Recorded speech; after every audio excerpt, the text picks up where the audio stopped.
محدثین کو اس کے بعض راویوں میں کلام ہے۔ اول تو فضائل میں اس قدر کلام قابل تحمل ہے، دوسرے اس کے اکثر مضامین کی دوسری روایات مؤید ہیں۔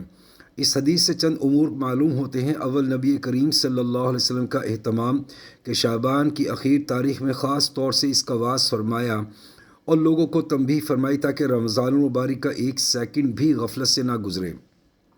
پھر اس واعظ میں تمام مہینے کی فضیلت بیان فرمانے کے بعد چند اہم امور کی طرف خاص طور سے متوجہ فرمایا۔ سب سے اول شب قدر ہے کہ وہ در حقیقت بہت ہی اہم رات ہے۔ ان اوراق میں اس کا بیان دوسری فصل میں مستقل آئے گا۔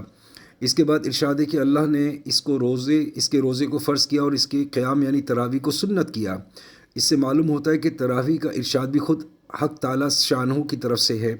پھر جن روایات میں نبی کریم صلی اللہ علیہ وسلم نے اس کو اپنی طرف منسوب فرمایا کہ میں نے سنت کیا، ان سے مراد تاکید ہے کہ حضور صلی اللہ علیہ وسلم اس کی تاکید بیان فرماتے تھے۔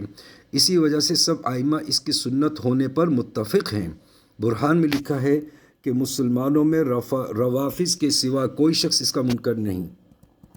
حضرت مولانا شاہ عبدالحق صاحب دہلوی رحمۃ اللہ علیہ نے اپنی کتاب ما ثبت بالسنہ میں بعض کتب فقہ سے نقل کیا ہے کہ کسی شہر کے لوگ اگر تراویح چھوڑ دیں تو اس کے چھوڑنے پر امام ان سے مقاتلہ کرے۔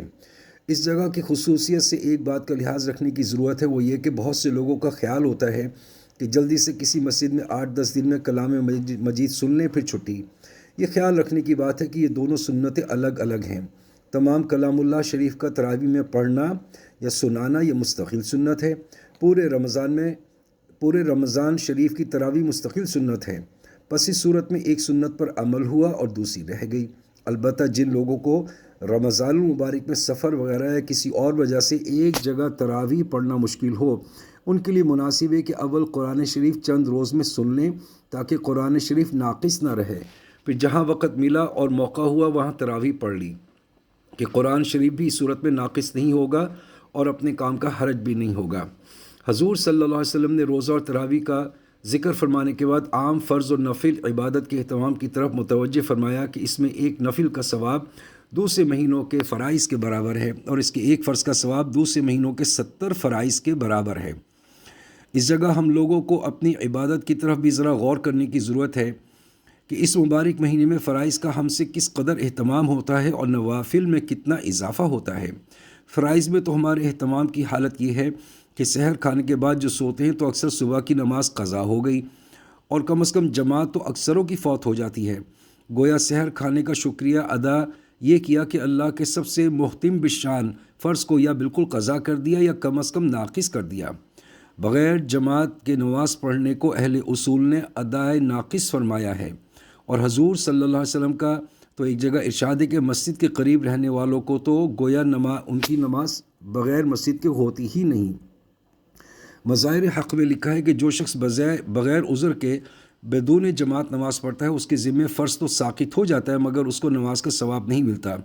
اسی طرح دوسری نماز مغرب کی بھی ہے۔ جماعت اکثروں کی افطار کی نظر ہو جاتی ہے اور رکعت اولیٰ یا تکبیر اولیٰ کا تو ذکر ہی کیا، اور بہت سے لوگ تو عشاء کی نماز بھی تراویح کے احسان کے بدلے میں وقت سے پہلے ہی پڑھ لیتے ہیں۔ یہ تو رمضان المبارک میں ہماری نماز کا حال ہے جو ہم اہم ترین فرائض میں سے ہے۔ ایک فرض کے بدلے میں 3 کو ضائع کیا۔ یہ 3 تو اکثر ہے، ورنہ ظہر کی نماز قیلولہ، دوپہر کے آرام کی نظر، عصر کی جماعت افطاری کا سامان خریدنے کی نظر ہوتے ہوئے آنکھوں سے دیکھا گیا ہے۔ اسی طرح اور فرائض پر آپ خود غور فرما لیں کہ کتنا اہتمام رمضان المبارک میں ان کا کیا جاتا ہے، اور جب فرائض کا یہ حال ہے تو نوافل کا کیا پوچھنا۔ اشراق اور چاش تو رمضان المبارک میں سونے کی نظر ہو ہی جاتے ہیں، اور اوابین کا کیسے اہتمام ہو سکتا ہے جبکہ ابھی تو روزہ کھولا ہے اور آئندہ تراویح کا سہم ہے، اور تہجد کا وقت تو ہے ہی عین سحر کھانے کا وقت، پھر نوافل کی گنجائش کہاں۔